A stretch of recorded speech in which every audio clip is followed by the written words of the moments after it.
Hey there, so today we have another review and this is from Avery. This is Liliko'i Kepolo. So I've reviewed this twice before. This is one of my shelf specialties or shelf favorites. This is one of the accessible beers that I always love. I remember having this beer about 3-4 years ago, being absolutely blown away. And thankfully now is no longer seasonal. It is a year-round beer. And also, from what I've noticed, the prices dropped hugely. It used to be a 4-pack for around $14, $15. Now it's, I think, something like 12 or 13 for the 6-pack. So awesome stuff. This is a Belgian style Witbier, but it has the addition passion fruit, and it's also a tart one. So very excited to dig into this. Beer is beautiful.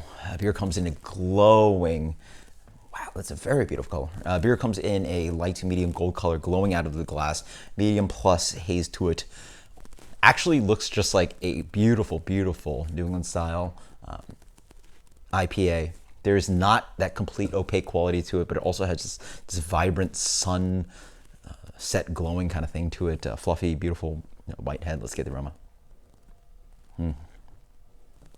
Passion fruit explodes on the aromatics. There's a little bit of that coriander jumping in. It's so juicy. It's so tropical. Smells awesome. Cheers.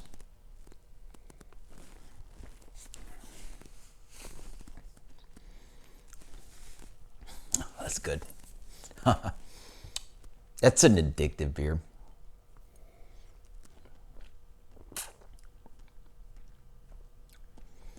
Yeah, I mean, it does everything so well. I want to say possibly they might have toned down the acidity a touch. No, it's about right. This is, again, right where they put it on the label, right here. Tropical and tart. It punches you with beautiful notes of fruity passion fruit. It's like a tiki drink in your glass. It has a nice tart acidity to it. It's definitely more tart than a traditional Belgian style Witbier. This is actually leading towards almost sour beer.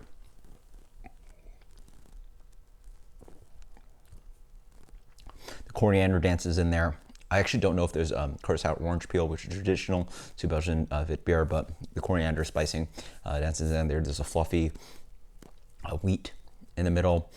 It has this nice chewiness. There's a little bit of like cracked grains towards the finish.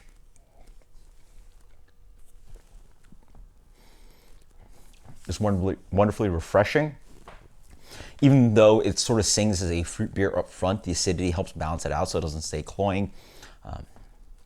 The coriander helps dry the beer out and also give a little bit of complexity to the beer. It's just a great beer. The carbonation is also quite nice. It sort of prickles on the palate just a little bit. Again, moving on from that passion fruit flavor that can sometimes be a little bit cloying. A lot of these fruit beers can sort of linger on the palate, being a little bit sticky, but you still really want to be drinking beer or carbonated product and something that moves on the palate. And the coriander helps that. The acidity helps that. The carbonation helps that. Everything moves along with this beer. It's absolutely gorgeous. I mean, as someone who, you know what? If you like New England style IPA, how can you not like this? It's a little bit more tart than New England style IPA, but maybe if you're a sour IPA fan, it's got so much passion fruit and it's got tons of wheat in it, just like a lot of these New England style IPAs. Making New England style IPA is almost making like a Hefeweizen or Witbier sometimes these days. And then instead of accentuating passion fruit and tropical flavors with hops, we're just putting straight juice in there. And I mean, maybe it's just the baby palate that in me, but it's delicious. This is like an FU IPA almost, but anyway, I absolutely love this beer. I adore this beer. This is absolutely fantastic. This beer stays with a great rating. This beer is getting a 97 for me. Just one of the best beers on the shelf for me. Something I always gravitate towards. I really think this beer deserves a lot more respect than it does, and this was just one of my favorites. It's delicious. Until next time, guys. Cheers. Later.